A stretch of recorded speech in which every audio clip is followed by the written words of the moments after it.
Na ndio maana sasa hivi unaweza kukuta mtu amefariki kaacha pesa benki. Ni pesa nyingi zinakuaga zinapotea kwa sababu ndugu wanakuwa hawajui wafanye nini ili kuweza kupata ile hela, retain zile pesa. Kwa kawaida unachotakiwa kufanya, mfano mtu amefariki kaacha pesa benki. Kwanza lazima ufungue mirathi.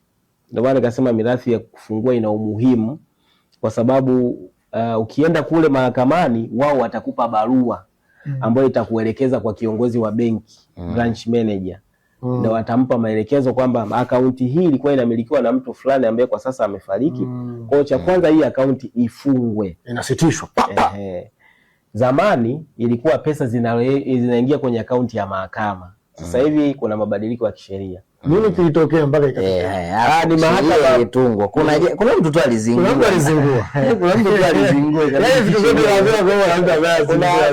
Kuna baadhi ya watu walikuwa wanaona ni kama vile mahakama yani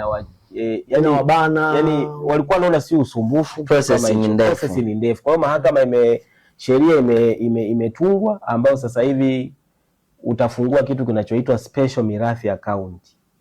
Special mirathi account. Ndio kimeanza, ambayo inafunguliwa na nani? Swali zuri. Special mirathi account anafungua msimamizi wa mirathi. Kwenye benki yoyote ambayo anaona yeye ana access nayo, ana urahisi.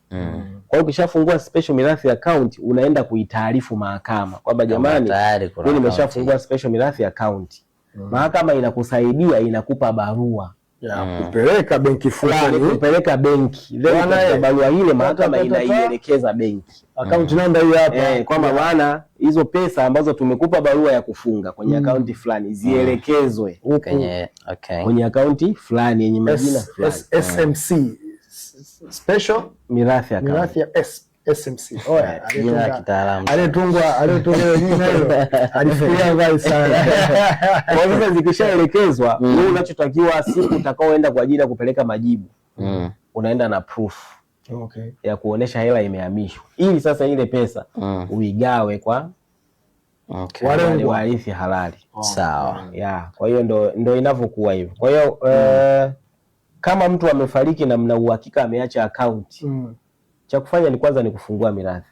Ambapo sio gharama. Unajua gharama yake shilingi 5,000. 5,000. Kwa 5,000 tu. Kama mwanzo. Unakuwa control ambapo unalipia. Ukienda mahakama kuu, kama kwa sababu wengine wanaacha billions of money.